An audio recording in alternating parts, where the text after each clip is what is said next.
นี่บ่เรากินมักไม้น่ะพี่มันขึ้นไปแล้วทิ่มเพื่อมักไม้น่ะค่อยว่าจุกินอันนั้นหลายเด้อฉันเอ้ยว่ากินแล้วก็แม่นปลูกแน่ก็แม่นกล้าเฮ็ดน้อยแน่มันแน่บางไม้ฉันก็เรียกกระดอแท้กับลายแท้ ได้ ขนาดนั่นเนาะตัวจาน ผลผูเนาะ ก็หมอนั่นน่ะโทรมาป๊ะ กราบทักทายสบายดีและสวัสดีเด้อ FC ฮักแพงกันเบิดทุกคู่ทุกคนเนาะบ่ว่าจะเป็นภายในหรือว่าต่างประเทศก็ยินดีต้อนรับเข้าสู่ช่องสาวเหมยบ้านปลายอีกแล้วเนาะพบพอกับสาวเหมยมื้อนี้ก็เป็นแลนได้เดินทางมาหาทางตูก่อนเนาะ จะมีไปซอยเพิ่นบ่ ว้าย ซอยสั้นน่ะ เอ้าซอยไหนซอยเมียเขาเอาเนาะ ก็ช่วย ไม่งั้นเราสิให้นะวันหนึงหลายปานใดก็สิ กา ไป แฟ ซ น อย ม อยู่ ตอนเช้า พี่ละดิ คันว่าจ้างค่อยนั่นอย่างนี้แต่เราว่าอันเราเว้าใช้อันเท่าอยู่อุบลนั่นแหละว่าอันทุ่งเงินไปให้ผู้สาวให้บ่แม่นว่าค่อยจ้างอันนั้นได้ของเราว่าสิมาหาข่อยแล้วค่อยให้เงินแม่นบ่เจ้าฉันบ่ได้เว้าอยากมาหาข่อย ขอประชาชนยังบ่แม่นพี่บ้านเนาะ บัดพูดผู้บ่าวอยู่อันนครนั้นหยัง โคราชบ่ โคราชพุ่นภาคนั่นภาคนี้มาให้ข่อยบัดสิไปนั่นบ่แม่นสิไปกรีดหมู่ได้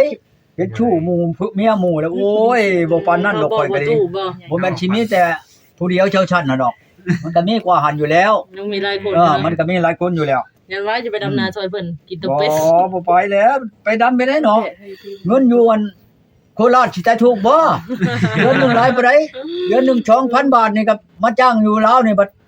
อัน 2,000 บาทหลายไปได้จักล้านฝากมาให้จัก5,000นี่ก็ เกิดเลย นี่ เนาะ แต่น้าเช้าอันชั้นน้อยพอดีล่ะบ่แต่มักไม้ก็จนกินบ่เบิด สามกระสอบ ไป เด้ โทร บ่ ไปถามว่า สามกระสอบ มักไม้นั่นในมันนั่นเอาเม่นก้าเด้อเจ้าชวนทิ่มตามคันตามหยังหลายเด้อข่อยบอก พระมาให้เป็นพ่อใหญ่ เอาพากให้เช้าชันนั่นแล้ว พระมาเด้อน่ะ จักมื้อใดแล้วคนสิโทรให้พังก็ได้นี่มันภาคนั่น มีแม่นั้น ชามพ่อปุ๋ยบุญบ่แม่นน้อยไดจนว่าคันหน้าเช้าชันนั่นแปรเพียงนี่บ่เรากินมักไม้น่ะพี่มันขึ้นไปแล้วทิ่มเพื่อมักไม้น่ะล่ะข่อยว่าจุกินอันนั้นหลายเด้อฉันเอ้ยว่ากินแล้วก็แม่นปลูกแน่ก็แม่นกล้าเฮ็ดน้อยแน่มั บาน ง แน่ ไม้ฉันก็เรียกกระดอแท้กับลายแท้ ได้ ขนาดนั่นเนาะตัวจาน ผลผูเนาะ ก็หมอนั่นน่ะโทรมาป๊าดทุกคนเอ้ยว่าฉันเช้าฉันแล้วสิกินมักไม้นั่นเงินน่ะก็บ่ว่าดอกหลายๆได้2ชามมันหมื่นแล้วอ่ะโธ่จำเช็ดแล้วเฉพาะเราจะว่าบ่อุกมุกถูกใจว่าค่อยโทรจนบ่รับเดี๋ยวนี้นั่นแต่เก่านั้นว่าแต่บ่ทันได้นั่นชนะ ยาแล้วตัวจานเนี่ยยา เปิด แล้วนะ 2 บาทนึงเตออะโหลโหลดเลยเนี่ยเอาปุยชามเธอโทรมื้อนึง ตัว แล้ว จานนี่นะตัวจาน ถามเพิ่นว่า ไม่ว่าสิเอาจะได้ต่อวันนี้นะ อยากเว้าเพิ่นว่าอันกินมักไม้นั่นก็อันปลูกเว้นได้เด้อนายมันนั่นแหละครับเราบ่รับระยะแล้ว เราคาเวียคาลำนะนี่นะ โอ้ยค่าก็ เจ้า สิ นี่นะ บัด ไม่ว่าสิไปเอาเมียนี่นะ บ่โทรศัพท์ค่อยนี่แต่ว่าหมู่โทรมาก็เห็นโลด อีหยังซะนะ เฮ้ยนะ อิง ทาง น้ำหนัก มัน เจ้า ดันได้น้ำหนักผู้ใดหลายอยู่นี่ เฮ้ เฮ้ มันนับ เจ้า ยับขึ้นว่าเป็นเด้อย่านมันอันนั้นมันอยากกองมันอันนั้น สนุกดำหน้าย่างไปแล้วลุดไปหลายกิโลเติบ บ่แม่นหยังดอกข่อยนั่นข่อยจะว่าวันใช้เพิ่นว่ากินมักไม้นั่นก็อันเอาในมันปลูกในเด้อนั่นแหละบ่ฮับวานนี่ก็ชงชายโทก็เป็ดเชมอยมันยังเห็นแต่เท่าอันนั้นอยู่อุบลนี่ว่าเอ้าเช้าชันว่าสิไปดำนาช่วยเจ้าได้ดำแล้วข่อยจ้างเขาแล้วบ่ล่ะ จนจะเกี่ยวเลยเนาะพ่อใหญ่ ข่อยบ่มีเมียมีหยังข่อยจ้างเอาเบิด6ล้านงวดตัวหนึงอีกเอาให้ผัวน้องลูกได้อันมาไถมาคาดให้ได้ จ้างลูกก็เดี๋ยวนี้นะ จ้างลูกได้ 6 ล้าน 6ล้านแล้วเอา งัวอีกตัว งัว นึง ให้อีกเมื่อผูกแขนนั่นเมียออกแต่กรรมมันตัวหนึงอีก ติดตั เอา ว แล้วบอกลูกเนาะ จานอยู่เดียวจ้างคนหา6 ล้าน ซื้อกินแล้วเป็นไดมันสิ ช่ บ่ วย จัก กัน ล้าน ก็ได้ เข้านะตุจานยันมันน่า วันนี้ เบื่ ก็ อบ่ ขายเงินนั่นอีกขายเงินอันเก้าหน้าเก้าหลังน่ะ เอาแล้ว อืม ขายแล้วประตู ขายเลยเด้ หมาย มา ถึง เอา อะไร จน วะ ค่ำหัวค่ำวันนี่ถ้าจวน โอ้ มาต่อข่อยบ่ขายบัดนี้เท่านั้นมาโทรมาแต่ปักเชเช่านี่ใช้อันของข่อยออกอันนั้นเจ้าได้ว่าเอาเจ้ามีอีหลีว่าก็มีแล้วเฮาเข้าไปเลยว่ะ โอ้ยข่อยเอาฮอด30ล้านเพราะว่า อ้าว โอ้ย เจ้าขายเท่าไหร่จ้ะ อันนี้ขายแล้วก็จำกันกับอันผู้ชาวเมียเอาผัวเลยเนาะโอ้ยผัวจะแต่งหลายไปได้50ล้านโอ้ยถ้าแม่นค่อยสิแต่งฮอดแสนล้าน น่ะ แหม่ 100ล้านแม่นบ่ว่าพะโลเขาน่ะอันนี้คือแล้วเฮาขายแล้วโอ้ยกันค่อย ได้น่ะค่อยสิเอาแล้วอัน3อันเพียง 30ล้านบ่ 30ล้านเพิ่นว่า เจ้าขายเท่าไหร่จ้ะ เอาค่อยขายชาวล้าน เอาแล้วขายมื้อไหนเมื่อวานนี่บ่ เอาแรงวันนี้แล้ว อ่า เพราะมัน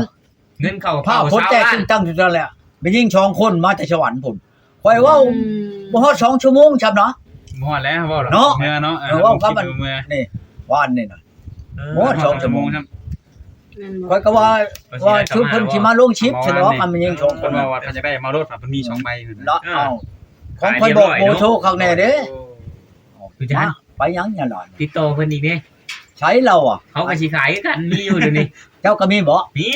มีละมาโลดเด้อยังมีอยู่เด้อผู้วันอันนั้นใช้ก็เบอร์เรานี่ ใบยังล่ะเจ้าขายน่ะ ใบ500 โอ้ พันหนึ่ง เขามีหลายใบเด้นะ อืม ใบยัง เขาห ได้ น้าเขาหลังนี่ มีหลายบ่ มี หลายบ่ยากข่อยสิโทรให้เขามาหาข่อยนี่ เป็นหลายเติบ ว่าโลด ใบละ20ล้าน มาเด้อมาเอาเด้อนี่เงินนั่น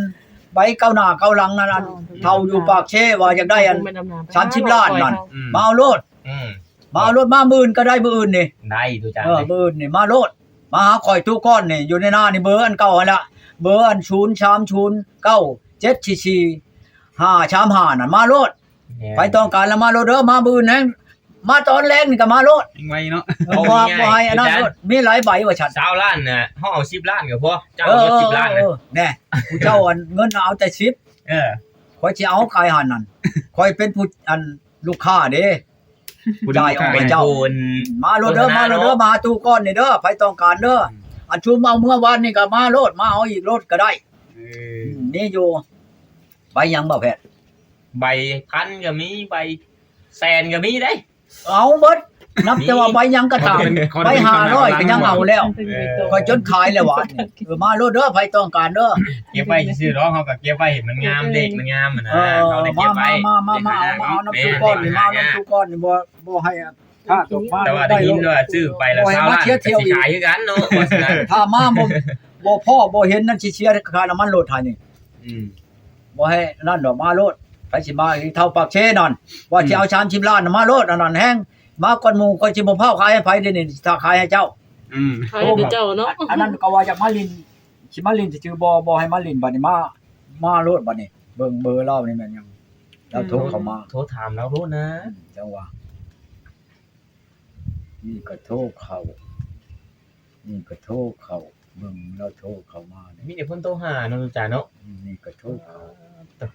ให้กับผู้บ่าวสำน้อย นี่โทร อ๋อจำนวนยังอายได้ ผู้บ่าวสำน้อยยังอายโอ้แผ่นยังอายเลยนี่ตื่นมาบ่มีไผโทรหาเงียบกิ๊บทุกจานน่ะตื่นมานะครับโทรศัพท์ เดี๋ยวหยังเดี๋ยวอันดำน้ำ มื้อหนึงมันจักเท่าใดอัน อ๋อมันน่ะ สายอันโทรเข้ามานี่แต่แม่นว่าตัวเองโทรหานั่นมันจักสิเบิดหลายประเด็นราคานี่มันเท่าไหร่ ตื่นสายฟัง โทรกลับ ไปทางนนจันทร์เยอะเขาชอบไล่ขอดูดิ โอ้ยเนาะทุกจาน FC เพิ่น โทรลงไป ท่วงอยู่ได้มื้อนั้น ผู้ น่ะ นี้กับผู้นี้ละชายมาโลด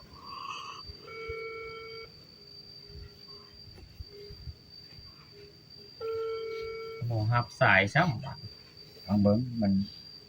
ปะชายโทรศัพท์อยู่คนอื่นก็บ่ฮับคือกันนี่นะก็แม่นแล้วนี่ก็ให้เรามาไวๆเลยแหละนี่เราอยู่ปากเชนี่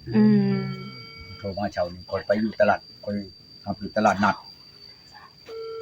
ของเราขายแล้วยังอยู่บ่เราว่าเงินเราสิมามื้อนี้เราได้คันมันยังเราสิมานี่เราว่าเอา30ล้านพุ่นเราว่าเนาะ30ล้านแฮงให้มา อ่าบ่รับสาย บ่ฮับแล้วเบิ่ง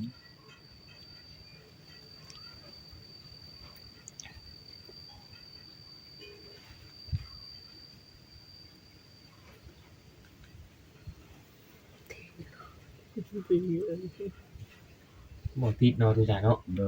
บิ่งตัวนี้อืม ก็ติดตัวไปทุกจานลึกแท้นะระวังมันซอดอีกเด้นะ บ่ได้ว่าเลยอัน ฟันดำลามอยู่ มันเฮ็ดมื้อนั้นกับเบาเจือดตัวนั้นแหละน่ะตัวถึง ฟันกุ้มแล้วบ่ ชวิตไผนั่นมันช็อตอยู่พุ่นที่มันระเบิดโอ้ย หรือว่าแต่ตั้งโลด มึงจังได๋อยู่ติ บ่งแข็งมันถูกเต็มเบิดเฮือนนี่พุ่งเบิดเฮือนนี่ อันตรายเด้ อีเลือกตาย ระวังนะทุกจานเอ้ยใหม่แล้วเด้ โลดแล้วนะ อยู่บ้านที่ใกล้บ้านเฮาเดี๋ยวมันใหม่เอาบ่ได้ สลิปจะซื้อให้กันคือกันกูข่อยซื้อให้แล้วข่อยจุดทิม เอาไปทางใดพอเท่านี้ ดำน้ กันได้อัน ทานลำนา ำเราเป็นเวียกส่วนตัวว่าเรา เขามันบ่เฮ็ดหน้าดอก รุ่นอันเสียเงินอันใบละ30ด้านเนาะ อืม อย่าไปขึ้นเด้อเนาะโอ้เห็นหน้าเนาะ ตั้งยาเลยก็ได้10 นาที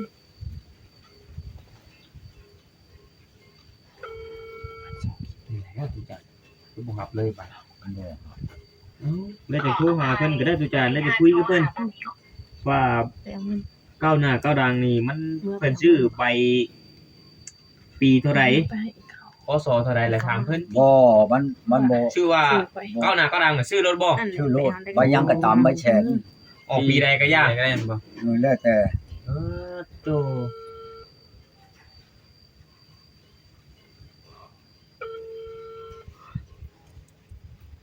ขออภัยโดยที่ท่านโทรหายังไม่วาง ช่างว่า คัดชายแล้วตุจานเลยโอ้ยยาตุจานบ่โทรก็ยา เขาไม่ได้เงินชื่อแล้วอันนั้น จะหาเงินชื่ออยู่จ้ะ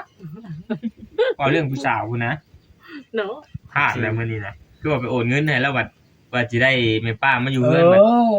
ก็จนโอนเงินโอนยังให้คักแน่เนาะก็เจ้าก็ได้ไปนำ แม่น บ่ เมื่อวานนี้บ่ อันนั้น ไอ้มือ น้ ก่ อง อน ก็ไปนำ มื้อน่ะ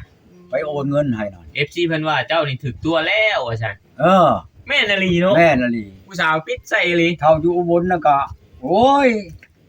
จำประช่างเป็นแท้ทุกคนเลยว่าอยู่จำเป็นแล้วว่าเช่นอะไรท่านอันยาคู่อันบ่อันนี้ว่ะท่านยาคู่หัวดำบ่เฮ็ดได้มันตุ้มแนวหนึ่งบัดยังมาตุ้มถึกแนวชองอีกเนาะเขาว่า ว่าอย่ามาเมื่อเลยส หม บา อย นั่นก็โทรมาแต่อันช่วงอันนั้นนี่มาแต่อเมริกาพุ่นบ่แม่นใกล้ได หมอนั่นก็เห็นได้บัดเนี่ยหมอเอาเงินให้อัน600นั่น อ่า มันว่าในใดตู้แล้วมันว่าอันพังเว้านี่มันนี่แหละนี่สิให้พังนำกันนี่มันโลทั้งบักเรียกก็รอแท้เจ้านั่นมันว่าอยู่จังว่าแล้วเฮ้ยเฮาก็บ่ฮู้ทั้งมวลได้บ่เขาจะบ่ต้มเจ้าก็เรียกก็รอ จะสิฟูดจัง บ่ว่าแต่อันผู้เอาเป็นเมียมันว่าผู้บ่ได้เป็นเมียก็มาต้มเจ้านี่ก็เหลือโพดดอกมันว่าข่อยก็ค้าแล้ว มันอันนั้นมาให้นะ ตื่นแต่ อั เช้าน เด้อมันเว้าเด้อนี่หมออยู่พุ่นใดนี่อยู่เมืองนอกนี่ ควรว่าสิมาไอ้มื้อนี้มื้ออื่นนี่ ไม่ได้กิน ผู้นี้ก็บ่ได้ละ นี่ผู้นี้แหละผู้ไปชกเงินน่ะเด้ กินยังนะ ถามนี่ มัน กินอันนี้ ว่าได้ หม ว่า ดนะคือได้กินเล แต่ ย งเอาเงินเขาบ่ต้องแต่งมาแหละเขามาอยู่กับกันก่อนต้องแต่งหมดสิ นั่นเด้อ อันสิมา โอ้โหกำ อ๋อนี่ว่าอันนี้ กินหมูกระทะเย่คือว่า แค่นั้นยังไม่ได้เขาว่าตัวเอาเงินจะซื้อบ่ได้เป็นจังไดวะคือมันบ่เป็นดีอยู่เลยมาตัวเอาเงินเอาคำเฮาเลยพอได้จักว่าเฮาเลยแต่งแล้วเมื่อมันเป็นไปบ่ได้ดอกมันแบบนั้นอยู่นำจริงก็อยู่แต่พอดีแต่ตัวเอาเงินเอาคำเฮาเลยมามื้อ2มื้อแล้วมื้อเอา อยู่นี่แหละนี่8มื้อเนาะเคยเห็นบ่ชัด เรียกแปด อันอยู่บ้านนั้นพุ่งป่อนี่น่ะ8มื้อนี่35ล้านเฮ็ดได้ฉัน เนาะ มานอนน้ำเฮาดำละคืน2คืนนึงเพิ่น10 20ล้านได้มื้ออะไร นั่นเด้เห็นบ่ เป็นไปบ่ ของเขาก็เห็นอยู่จักอยู่หมอนี่ส่งมาให้600นี่หมอเว้าอยู่นี่ได้ ชมให้เจ้าแต่ง 600เห เงี้ รี ย ยญ บ่ ได้นี่ได้ ร้อยเหรียญ หลายแท้ตุจาน สิว่าได้ฉันบ่แม่นว่าเขาบ่ช่วยได้ 600เหรียญ น้อยเนาะโอ้ขนาด ครับ เนาะ เขาหา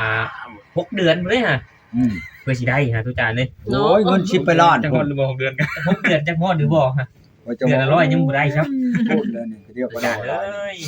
มันจักมาได้บัดนี้อันเงินที่ข้างนั้นก็หายเอาคนไปถอกโอ้ยเจ้าอย่าซะว่า อืม เพิ่นยังจะกลับมาอีกอยู่พ่อใหญ่ อืม เพิ่นโทรมาบ่ โ โทรมาเอาวันนี้ก็โทรอันขออันให้คูณบัตรให้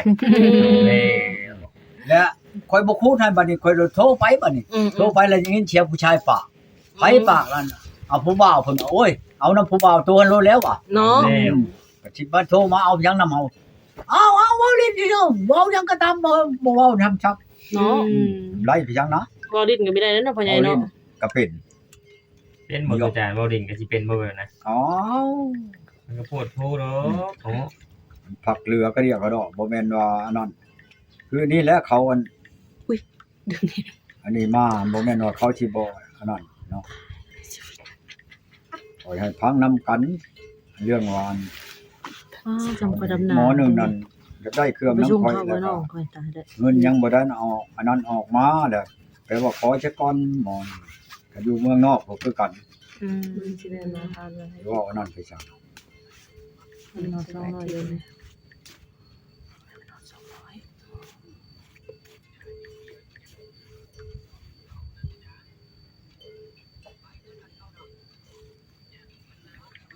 คอยเจ้าโอ้ย